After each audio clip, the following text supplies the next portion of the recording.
자, 박근혜 대통령이 21일 날 검찰에 출두하겠다 이렇게 얘기를 했는데 사실 뭐 그 매번 검찰 조사 받겠다, 헌재 가겠다, 특검 조사 받겠다 이렇게 해가지고 진짜로 나갈지 안 나갈지도 의문스럽긴 해요. 예측해 보신다면 나갈까요? 나갈 수밖에 없을 것으로 생각이 됩니다. 이제는 뭐 불소추 특권이 사라졌기 때문에 만약 정말 소환에 불응한다라고 하면 박근혜 전 대통령에 대해서 검찰은 체포영장을 발부할 수밖에 없습니다. 이제 과거 사례를 보게 되면은 전두환 전 대통령 기억하시나요? 네. 그 골목 성명. 네. 기억하세요? 네. 혹시 그때 몇 살 때셨는데? 아니 전두환 대통령만 전 대통령만 기억해요. 그 전두환 대통령이 95년도에 그 이제 사실은 그때 이제 구속 수사를 받았는데요. 95년 이제 12월 2일 날 골목 설명을 발표를 하고 이제 사실은 본인의 고향 합천으로 내려갔습니다. 백당사로. 네. 네. 아니요. 그게 백당사를 내려간 거는 92년도 수사가 있었을 때고요. 예, 95년도에 이제 검찰에서 내란죄로 해서 수사를 하겠다라고 했을 때 네. 이거는 부당하다. 이미 다 끝난 수사를 왜 다시 수사를 하냐라고 하면서 정치적 수사다라고 하면서 사실은 골목 성명을 발표하고 고향으로 내려갔습니다. 네. 근데 검찰에서는 정말 신속하게 바로 그날 오후에 영장을 청구를 해가지고 이 구속영장을 바로 그 다음날 새벽에 집행하게 됩니다. 그러니까 네. 12월 2일 날 내려갔는데 12월 3일 날 새벽에 잡아가지고 안양교도소로 압송을 해가지고 안양교도소에서 수사를 하게 된 겁니다. 92년도면은 95년도입니다. 95년도면은 김영삼. 그렇죠. 근데 그때 네. 당시에 YS가 전두환 노태우에 대한 어떤 그 처벌 의지가 굉장히 강력했었잖아요. 근데 그때랑 지금이랑은 조금 분위기가 다른 것 같은데 지금도 그때처럼 검찰이 움직일까요, 과연? 네, 검찰도 아마 신속하게 수사를 하겠다라는 의지는 굉장히 강한 것으로 생각이 됩니다. 사실은 이제 소환 통보를 하겠다라고 발표를 한 시점이 바로 이번 주 화요일입니다. 네. 사실은 그렇기 때문에 사실은 화요일 생각하면 박근혜 전 대통령이 일요일날 삼성동 자택으로 갔기 때문에 사흘 만에 소환 통지를 하겠다라고 한 것이기 때문에 검찰도 이번에는 굉장히 강력한 의지를 갖고 있는 것으로 보입니다. 네. 그 이제 아주 극단적인 전두환의 예를 말씀하셨지만 대부분 정치인들도 소환 통보가 와도 뭐 며칠 좀 연기한다거나 아니면 나 그냥 안 나가 이렇게 좀 버티고 있거나 또 불응하거나 이런 경우들도 왕왕 발생하는데 그럴 여지는 잘 안 느껴지세요? 이번에 박근혜 전 대통령이요. 그럴 여지는 조금 없다라고 생각이 됩니다. 이제 지금 이야기를 들어보면 제가 어제 손범규 변호사를 만나고 왔는데요. 네. 그 손범규 변호사도 하는 이야기가 구속만은 피하고 싶다라는 취지로 말씀을 하셨습니다. 그런 것을 보면 이 박근혜 전 대통령 측 입장에서도 수사에 적극적으로 응해서 구속영장 발부하는 거는 어떻게든 막아보자라고 생각을 하는 것 같습니다. 그러면 우리가 이제 법률 지식이 좀 약하니까 범죄는 저질렀다는 것이 인정되는 상태에서 수사에 잘 응하면 구속이 안 되고 아니면 구속이 되고 이렇게 되나요? 예를 들면 이재용 같은 사람도 수사에는 잘 응할 거 아니에요? 그랬는데도 구속을 시키는 거잖아요. 어떤 네. 차이점이 있는 거죠? 이제 그 형사소송법이나 교과서에는 그렇게 돼 있습니다. 증거 인멸의 우려가 있거나 도주의 우려가 있는 경우에 구속 수사를 하는 게 타당하다라고 되어 있는데요. 이제 실제 실무를 해보게 되면 네. 중한 범죄, 그러니까 사실은 직장이 있고 뭐 본인이 수사도 적극적으로 응하고 그렇다고 한다면 사실은 도주의 우려가 없는 것으로 네. 평가를 해야 네. 되는데 변호사가 이제 저도 그랬는데요. 법정에서 그런 주장을 했는데 전부 다 구속되더라고요. 그래서 이게 어떻게 된가 봤더니 이 중대한 중형이다라고 하면 그러니까 중대한 범죄를 저질렀다라고 하면 기본적으로 도주의 우려가 높다라고 법원에서는 평가를 합니다. 그러니까 이 사안도 역시 마찬가지로 굉장히 여러 가지 범죄를 저질렀고 그 범죄 자체가 굉장히 심각하고 중대하지 않습니까? 그렇기 때문에 도주의 우려가 있다라고 기본적으로 평가를 하고요. 그다음에 이제 더해서 박근혜 전 대통령 같은 경우에는 뭐 지금까지 보도된 바에 따르면 청와대에서 조직적으로 이 사건 초기부터 해서 K스포츠재단이나 미르재단의 어떤 문제나 이런 것들을 은폐하고 축소하려는 어떤 그런 시도들이 많았고 심지어는 뭐 그 굉장히 주요한 핵심적인 어떤 증인이나 이런 사람들에게 대해서 위증을 교사하는 어떤 그런 행태를 보였기 때문에 아마도 박근혜 전 대통령에 대해서는 구속영장을 발부할 가능성이 굉장히 높아 보입니다. 그러면은 21일 날 수사 중에 구속이 될 수도 있다. 그거는 굉장히 조금 어려운데요. 그러니까 검찰 입장에서는 박근혜 전 대통령을 다시 한번 돌려보내고 향후에 수사를 좀 더 해서 구속영장을 발부하는 것을 생각해 볼 수 있는데 만약 그렇게 했을 때 구속영장을 집행하는 과정에서 지지자들과 충돌 우려가 있어서 긴급체포, 수사하는 네. 과정에서 긴급체포를 할 수 있지 않느냐라는 어떤 그런 시각도 또 있는데요. 아마도 이제 그것은 박근혜 전 대통령에 대한 어떤 예우 차원에서 그건 조금 쉽지는 않아 보입니다. 네, 굉장히 이제 정치적인 부담이 있는 거거든요. 근데 변호사 입장 말씀하셨잖아요. 손범규 변호사 만났다고 하니까 정말 언론 보도를 보니까 갑자기 정말 180도 태도가 달라졌어요. 그러니까 기자들한테도 뭐 공손하게 대하고 갑자기 달라졌는데 그거랑 또 김평우 변호사는 문전박대를 당했잖아요. 그래서 변호사 명단에서 제외가 됐는데 오늘 김평우 변호사 들어갔어요 집에. 집에 가서 들어갔다가 그런가요? 네. 대통령이 잘 지내고 계시더라 이렇게 네. 또 기자들한테 열심히 잘 브리핑 하시더라고요. 변호인단에서 빠진 거랑 뭐 일맥상통하는 뭐 그런 부분들이 네. 있나요? 특징적인 네. 게 있습니다. 그 박근혜 대통령 헌법재판소에서 대리했던 그 변호사와 지금 형사재판에 있는 그 변호사 이걸 좀 비교해 보면 네. 두드러진 특징이 있습니다. 일단 첫 번째는 서석구 변호사와 김평우 변호사가 빠져 있습니다. 네. 예, 사실은 서석구 변호사와 김평우 변호사는 정말 열성적으로 이제 변론을 하는 변호사이기 때문에 사실은 형사재판도 같이 갈 것으로 생각했는데 가지가 않았는데 이 두 분의 공통점이 있습니다. 바로 이 두 분의 공통점은 단순하게 이제 뭐 그 헌법재판소에서 뭐 열심히 변론했다라는 적극적으로 변론했다는 걸 넘어서서 이분들은 태극기 집회에 가서 굉장히 선동적으로 뭔가 발언을 한 분들입니다. 네. 이게 헌법재판소에서는 어떻게 보면 정치적인 어떤 판단이나 이런 것들이 있기 때문에 사실은 뭐 어느 정도 그게 통용이 됐을지는 모르겠지만 지금 뒤돌아서 돌이켜 평가를 해보게 되면 오히려 그런 것들이 역효과를 봤다라는 어떤 시각들이 굉장히 많습니다. 네. 그렇기 때문에 이분들이 빠진 것은 철저하게 이제 형사재판에서는 법리적인 사실관계 다툼과 법리적인 다툼을 하겠다라는 어떤 그런 측면이 강한 것 같습니다. 이정미 재판관이 그 얘기할 때도 보면 그런 게 들어있잖아요. 재판장이 온다 그래놓고 뭐 오지도 않고 뭐 제대로 응하지도 않고 막 이제 이런 것들이 다 마음에 담긴 거잖아요. 그렇죠. 재판관들도. 네, 그리고 사실은 그 저희가 이제 변호사들 철칙이 처음에 딱 실무 프랙티스를 하게 되면 무슨 일이 있어도 판사하고 싸우지 말라라고 하는 겁니다. 그리고 법리적인 주장이나 이런 것들을 강하게 판사와 다툼을 하면서 할 수가 있는데 그렇게 하지 않는 이유는 그게 혹여 우리 대리인들, 변호사가 대리하는 맞아요. 대리인들한테 피해를 줄 수 있는 우려가 될 수 있기 때문에 안 하는 건데 김평우 변호사는 이게 뭐 정말 뭐 국회 측 소측 네. 위원과 싸우는 게 아니라 재판관들과 싸우는 어떤 그런 모습을 보였기 때문에 아마도 이런 모습이 굉장히 좋지 않았다라고 평가가 네. 되는 것 같습니다. 그래서 아마 현재- 빠진 네. 것 같고요. 네. 그다음에 이제 또 두드러진 특징이 그 헌법재판도 그랬지만 이동호 재판관이라고 하는 헌법재판관 출신의 변호사가 들어갔습니다. 네. 그러니까 사실은 이 검찰의 수사를 대응한다라고 한다면 검찰의 굉장히 잔뼈가 굵은 굉장히 정관 출신의 뭐 변호사가 들어가는 게 최소한 맞습니다. 검사장급 정도는 그렇죠. 누가 들어와야. 네, 그런데 그게 들어가지가 않는 겁니다. 그래서 이제 두 가지 이유인데요. 첫 번째는 이게 또 재밌는 건데 이미 모든 그 굉장한 쟁쟁한 그 정관 출신의 변호사들이 이미 다 선임이 돼버린 겁니다. 왜 그러냐면 재벌. 바로 그렇죠. 네. 대기업들이 선임을 그러네요. 했는데 뭐 그 김앤장, 태평양 네. 뭐 이런 데가 다 선임이 되어 있는데 이 주장하는 게 이분들이 주장하는 게 다 박근혜 전 대통령에게 불리한 주장인 겁니다. 네. 그러니까 박근혜 대통령의 강요에 아. 의해서 우리는 어쩔 수 없이 출연을 했다라고 하고 있기 때문에 박근혜 네. 전 대통령의 직권 남용 행위를 이분들은 피해자로서 입증을 하고 있는 겁니다. 그러니까 이 법인에서 박근혜 전 대통령에 대한 그 변호를 그러네요. 할 수가 없는 거죠. 충돌하는 주장이기 네. 때문에. 그리고 이제 개인적으로는 이제 아마 정관 출신도 이런 것들을 수임하기에는 조금 뭐 부담이 된다라는 어떤 그런 두 가지 측면에서 정관 출신의 어떤 굉장히 조금 검찰의 잔뼈가 굵은 변호사가 지금 참여를 못 하고 있는 것으로 보입니다. 그러니까 검사장 정도 되면 우리 급수로 차관급 정도 되는 거거든요. 예, 참고로. 그러니까 기각 후에 현재 기각 후에 박근혜 대통령 측에서 전략 실패를 인정하고 이제 태도를 바꾼 거잖아요. 네, 근데 아까 그 변호사 입장에서 보면 네. 그러니까 재벌 지금 재판에 선임이 돼 있는 변호사들 입장에서 보면 어느 게 더 매력적인가요? 예를 들면 이렇게 뭐 정치 권력을 변호하는 입장하고 또 재벌 권력을 변호하는 입장. 수임료는 어디가 더 커요? 재벌 권력이 훨씬 더 많죠. 그래요? 네. 아니면 그럼 뭐 다른 메리트라고 보면 뭐 커리어라든지 뭐 이런 커리어도 것들. 그렇고 역시 마찬가지로 재벌 권력이죠. 이 정치 권력은 뭐 아무 돈이 안 됩니다. 아, 그래요? 예, 돈도 안 될 뿐더러 사실은 정치적인 어떤 부담이나 될 뿐이죠. 특히나 또 박근혜 전 대통령 같은 경우에는 이미 국민들한테 신임을 완전히 저버린 어떤 대통령인데 이분들을 대리할 이유가 없는 거죠.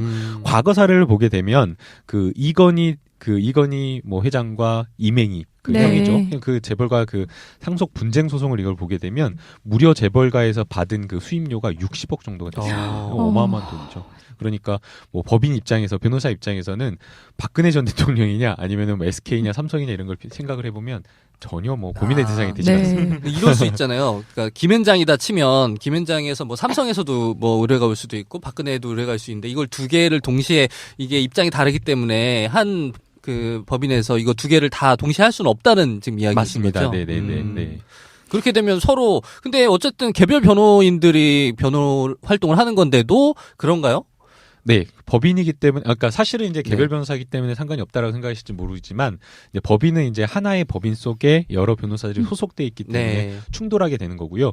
약간 이제 특수하게 이제 김앤장 같은 경우에는 법인이 아니라 법률 사무소로 네. 되어 있어서 사실은 가능하긴 하지만, 그럼에도 불구하고 이제 법인에서는 충돌이 되기 때문에 선임을 하지 않는 겁니다. 그리고 이제 통상 로펌에서 못 구하면 민정수석이 이 일을 하는 거잖아요. 네. 통상적으로 그렇게 해왔었죠. 그러니까 2009년도에 노무현 대통령 그 박연차 게이트 아, 사건 뭐 그때 이렇게 문재인 벌어질 때도 맡았었죠. 문재인 민정수석 뭐 비서실장도 그때 하긴 했습니다. 민정수석을 가지고 하는 거고 전두환 대통령 아까 말했는데 그때는 민정이 아니고 사정수석이었거든요. 그렇죠. 네네. 사정수석을 데려다가 하는 경우들도 있는데 참 이분도 주위에 사람이 없긴 없어요. 네. 결국 초대 민정수석으로 보면 김영한 민정수석은 타계했고 네.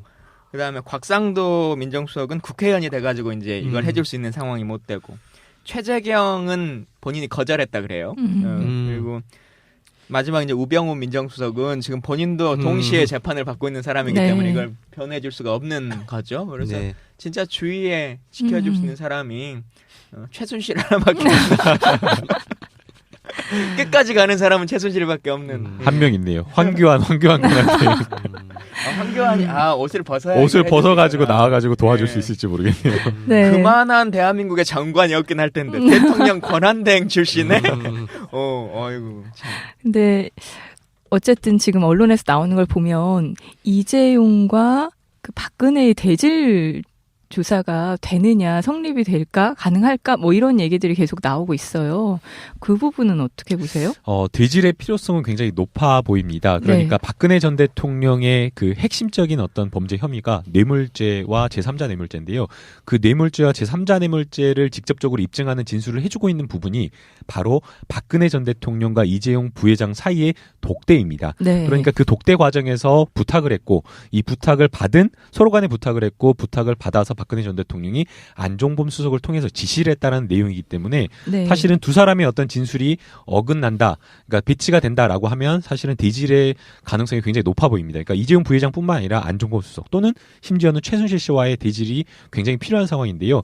이제 과거의 사례를 보게 되면 노무현 전 대통령 같은 경우에도 검찰 측에서 대질 수사를 하겠다라고 했는데도 불구하고 노무현 전 대통령 측에서 이거는 예우 차원에서 좀 불가능하다, 받아들일 수 없다라고 해서 하지 않은 사례가 있습니다. 그래서 아마도 박근혜 전 대통령도 이거는 대질은 하고 싶지 않다라고 할 가능성이 높고요. 그럼에도 불구하고 검찰에서 한다고 하면 사실은 한다고 하더라도 그 실질적으로 수사가 이루어지기가 어려운 게 일반적으로 피의자가 나 대질 안 받겠다라고 하면서 대질에 대해서는 전부 다 묵비권을 행사를 해버리는 경우가 있습니다. 그렇기 때문에 아마도 이번에도 대질은 조금 이루어지지는 않을 가능성이 높아 보입니다. 근데 그 대질이라는 거를 상상을 해보면 그 두 사람이 만약에 검찰에서 대질 조사를 받는다고 하면 이게 별로 도움이 안 될 것 같은 생각이 드는 게 뭐냐면 그 당시에 독대했을 때 어떤 녹취록이나 어떤 증거들이 안 남아 있을 거 아니에요. 근데 서로 지금 다른 주장을 하고 있는데 만나서 막 이럴 거 아니에요. 네가 뇌물 주면은 삼성물산 합병한다고 약속했잖아. 이렇게 물어볼 거고. 그러면 나는 그런 약속한 거 없는데 무슨 소리냐. 뭐 이런 대화들이 오고 갈 것 같은데 네. 그런 대질이 그 검찰 조사에 직접적인 도움이 될 것 같지는 않거든요. 어차피 정황으로 보고 수사를 할 수밖에 없는 거 아닌가요? 보통은 이제 대질을 하는 경우에 과연 대질 조사해서 필요성이 있느냐라는 그런 생각을 하는 경우가 많은데요. 네. 근데 실제 대질을 해보게 되면 눈동자가 흔들리나요? 눈동자가 흔들리는 것도 있지만 거짓말을 하는 사람들은 일단 자기 주장이 매우 구체적이거나 신빙성 있게 이야기를 하지 못합니다. 어. 근데 정말 이게 사실이다라고 주장하는 사람들은 그 상황이나 이야기나 이런 것들에 대해서 매우 소상하고 구체적이고 힘있게 주장을 하기 때문에 조사를 하는 그 수사관 입장이나 검사 입장에서는 대지를 해보면 심증이나 이런 것들을 굳힐 수가 있고요. 그 다음에 이 경우에도 뭐 이재용 부회장이나 박근혜 전 대통령의 입장이나 진술이 굉장히 배치되고 다를 가능성이 높아 보입니다. 그럼에도 불구하고 안종범 수석의 어떤 진술이라든가 또는 안종범 수석의 수척, 그 다음에 뭐 또 박근혜 전 대통령이 이야기를 할 때 그냥 이야기를 하는 것이 아니라 말씀 자료를 가지고 들어가서 이야기를 하고 있기 때문에 이러한 어떤 증거들에 의해서 조금 불확정적인 어떤 진술이나 이런 것들은 조금 확정이 될 수 있을 것으로 생각이 됩니다. 근데 지금 진행되고 있는 조사 과정을 보면 좀 의문이 드는 게 그럼 청와대 어쨌든 압수수색이 정말 결정적인 그 증거 자료가 분명히 나올 수 있을 것 같은데 검찰에서는 압수수색을 하지 않겠다라고 지금 얘기를 하고 네. 오히려 안종범 전 수석의 수첩이면 충분하다 이런 식으로 지금 빨리 진행을 하겠다라는 얘기인데 이게 정말 과연 맞는 건가요? 빨리 압수수색을 해서 그냥 예. 같이 증거를 더 명확하게 하는 게 더 좋은 거 아닌가요? 일단은 조금 쉽지는 않을 것으로 생각이 됩니다. 이제 네. 압수수색을 검찰에서 하겠다라고 하면 그 압수수색이 조금 통용이 돼야 되는데 조금 저희가 예상하기로는 네. 이미 지금 그 비서실장이나 경호실장이나 이런 분들에 대한 사표가 발리돼서 박근혜 전 대통령이 임명을 했던 사람들이 그대로 있는 겁니다. 그러니까 네. 검찰에서는 다시 지금 압수수색 영장을 신청하다 하더라도 또 사실은 또 거부될 가능성이 높기 때문에 아마 그런 것을 조금 생각할 것으로 아니 근데 보이고요. 그 검찰이 그 영화에서처럼 딱 이렇게 경찰들이랑 딱 데리고 가가지고 치고 못 들어갑니까?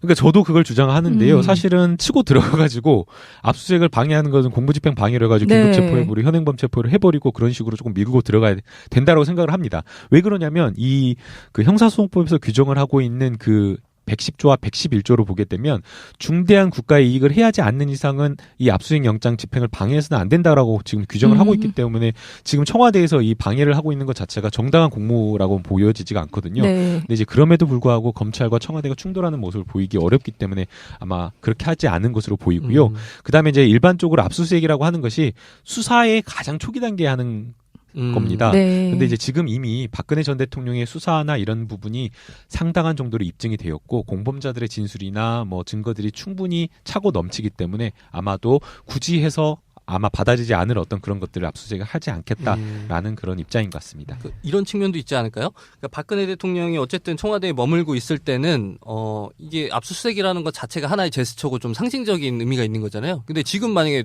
이미 박근혜 대통령 빠져나왔는데 약간 좀 빈집털이 같은 느낌이 들어서 그걸 뭐 굳이 그렇게 정치적 부담까지 안아가면서 그렇게 무리수를 두지 않으려고 하는 것 같은데 뭐 그런 측면도 있을 근데 것 같아요. 반대로 보면 지금은 이제 정치적 액션이 아니고 진짜 법리 집행이 되는 거잖아요. 그 검찰 입장에서는 더 부담 없이 저는 할 수 있을 것 같은데. 그리고 저는 국민의 입장에서 강압적인 압수수색을 했으면 좋겠다는 생각이 지금 대통령 기록물이 어떻게 될지도 모르고 증거인멸의 가능성이 충분한 상황인데 왜 압수수색을 하지 않을까 이런 생각이 들거든요. 아니 근데 이게 강압적인 압수수색 우리도 얘기를 하지만 이게 강압적이 아니라 정상적인 법 그렇죠. 집행을 해달라는 정당한 거잖아요. 공무집행이죠. 영장이 나와 있는 네. 걸 그냥 영장도 없이 그냥 무조건 가서 한번 털어와봐 이게 아니라 영장까지 나와 있는 건데. 근데 그마저도 안 되니까 강압적으로라도 해서 좀 했으면 그 좋겠다 영장은 이런 생각이 유효기간이 드는 지금 거죠. 남아 있습니까? 네. 유효기간이 그 2월 말일까지기 때문에 끝났네. 끝났습니다.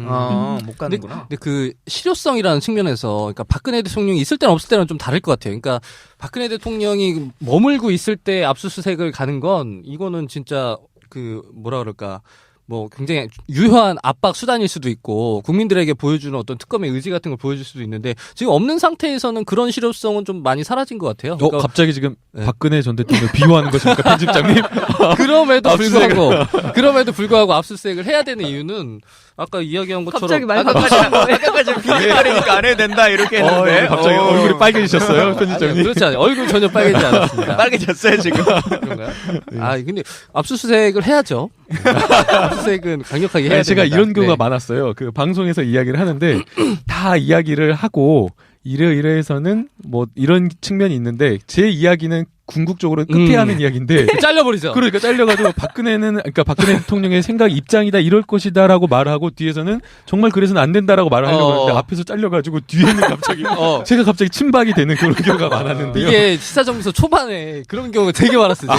의원님이 딱 그거야. 진짜 나는 난 미간식으로 뒤에 내 얘기하고 싶었는데 앞에서 잘라버리고 그래서 공감합니다. 네, 그런 적이 많았습니다. 그래서 반성하세요. 침박입니까?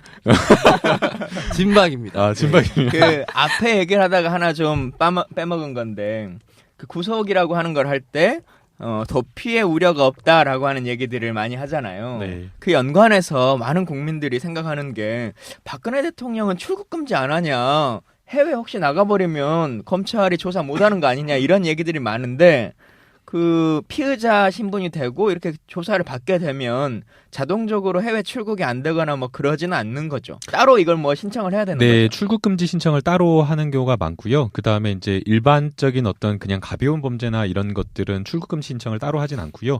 중대한 범죄를 저진 어떤 그런 범죄인들, 아니, 범죄 이건 엄청 피의자들은 중대한 범죄잖아요.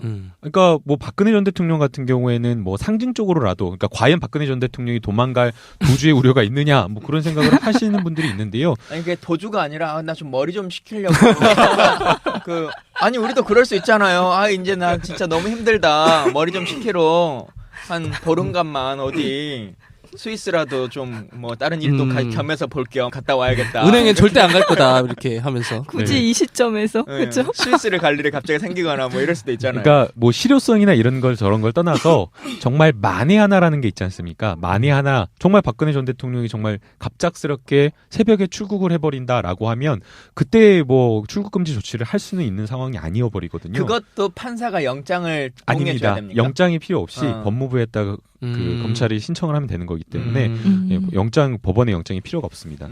약간 예우 차원인가요? 안 하고 있는 걸? 예우 차원이라기보다는 이제 상징적으로 필요하다라고 검찰에서는 검토를 한 것으로 보이는데 오히려 그것보다 더 강력한 조처인 수사를 하겠다라고 지금 보기 때문에 그게 필요 없다라고 지금 판단을 한 것 같습니다. 둘 다 할 수도 있을 것 같은데.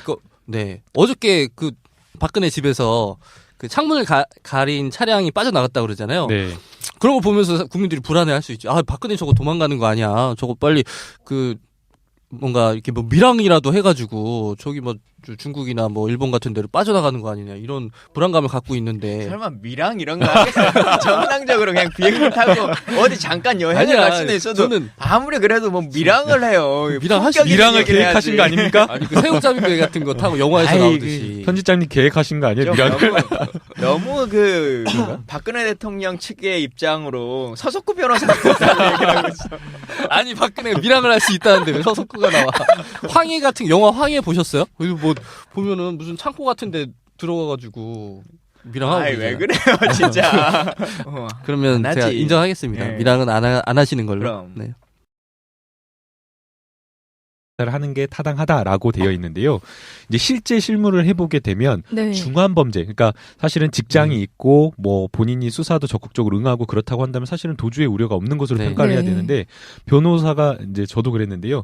법정에서 그런 주장을 했는데 전부 다 구속되더라고요. 그래서 이게 어떻게 된가 봤더니 이 중대한 중형이다라고 하면 그러니까 중대한 범죄를 저질렀다라고 하면 기본적으로 도주의 우려가 높다라고 법원에서는 평가를 합니다.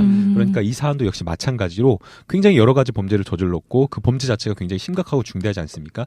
그렇기 때문에 도주의 우려가 있다라고 기본적으로 평가를 하고요. 그다음에 이제 더해서 박근혜 전 대통령 같은 경우에는 뭐 지금까지 보도된 바에 따르면 청와대에서 조직적으로 이 사건 초기부터 해서 K스포츠재단이나 미르재단의 어떤 문제나 이런 것들을 은폐하고 축소하려는 어떤 그런 시도들이 많았고 심지어는 뭐 그 굉장히 주요한 핵심적인 어떤 증인이나 이런 사람들에게 대해서 위증을 교사하는 어떤 그런 행태를 보였기 때문에 아마도 박근혜 전 대통령에 대해서는 구속영장을 발부할 가능성이 굉장히 높아 보입니다. 그러면은 21일 날 수사 중에 구속이 될 수도 있다. 그거는 굉장히 조금 어려운데요. 그러니까 검찰 입장에서는 박근혜 전 대통령을 다시 한번 돌려보내고 향후에 수사를 좀 더 해서 구속영장을 발부하는 것을 생각해 볼 수 있는데 만약 그렇게 했을 때 구속영장을 집행하는 과정에서 지지자들과 충돌 우려가 있어서 긴급체포, 수사하는 네. 과정에서 긴급체포를 할 수 있지 않느냐라는 어떤 그런 시각도 또 있는데요. 아마도 이제 그것은 박근혜 전 대통령에 대한 어떤 예우 차원에서 그건 조금 쉽지는 않아 보입니다. 근데 굉장히 이제 정치적인 부담이 있는 거거든요. 근데 변호사 입장 말씀하셨잖아요. 손범규 변호사 만났다고 하니까 정말 자, 박근혜 대통령이 21일 날 검찰에 출두하겠다 이렇게 얘기를 했는데 사실 뭐 그 매번 검찰 조사 받겠다, 헌재 가겠다, 특검 조사 받겠다 이렇게 해가지고 진짜로 나갈지 안 나갈지도 의문스럽긴 해요. 예측해 보신다면 나갈까요? 나갈 수밖에 없을 것으로 생각이 됩니다. 이제는 뭐 불소추 특권이 사라졌기 때문에 만약 정말 소환에 불응한다라고 하면 박근혜 전 대통령에 대해서 검찰은 체포영장을 발부할 수밖에 없습니다. 이제 과거 사례를 보게 되면은 전두환 전 대통령 기억하시나요? 네. 그 골목 성명 네. 기억하세요? 네. 혹시 그때 몇 살 때셨는데? 아니 전두환 대통령만 전 대통령만 기억해요. 그 전두환 대통령이 95년도에 그 이제 사실은 그때 이제 구속 수사를 받았는데요. 95년 이제 12월 2일 날 골목 설명을 발표를 하고 이제 사실은 본인의 고향 합천으로 내려갔습니다. 그러자 백당사로. 네. 예. 아니요. 그게 뱁당사를 내려간 거는 92년도 수사가 있었을 때고요. 예, 95년도에 이제 검찰에서 내란죄로 해서 수사를 하겠다라고 했을 때 네. 이거는 부당하다.